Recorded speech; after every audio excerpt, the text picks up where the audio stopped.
This is a day of remembrance in London. The city is marking a somber anniversary. 1 year ago today, a terrorist attack on London Bridge left 8 people dead, including a Canadian, dozens more injured.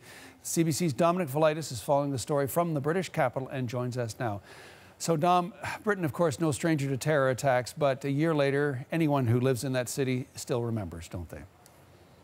That's right, John, and later this afternoon there will be a private memorial service at Southwark Cathedral, not far from the scene of the attack here in London. It's one of a number of events being held today. In all, 8 people were killed and 49 others injured when 3 men drove their van into pedestrians on London Bridge before getting out and stabbing passers-by in nearby Borough Market. And among the dead, of course, was the Canadian Chrissy Archibald from Castlegar in British Columbia.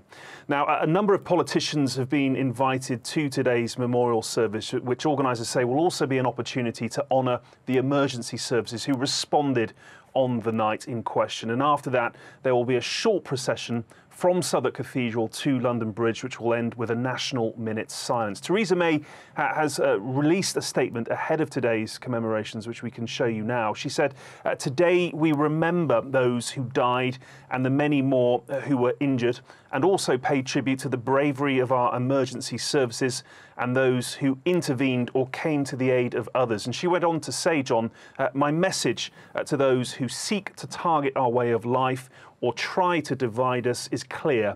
Our resolve to stand firm and overcome this threat together has never been stronger." John. All of this, Dom, as Britain bolstering its terrorism defences. Announcement expected tomorrow. What can you tell us about that?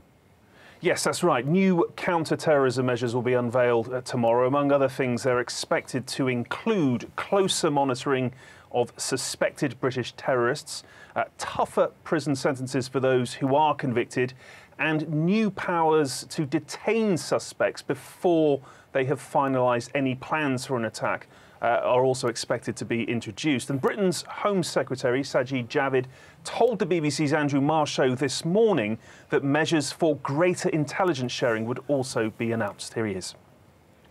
One of the other announcements I'll be making tomorrow is that MI5 will be sharing much more of its information with other organisations, so not just with counter-terrorist police, but neighbourhood police, with local government councils. In some cases, absolutely, to make sure that there is a much higher chance of finding some of those extremists and disrupting plots a lot earlier on.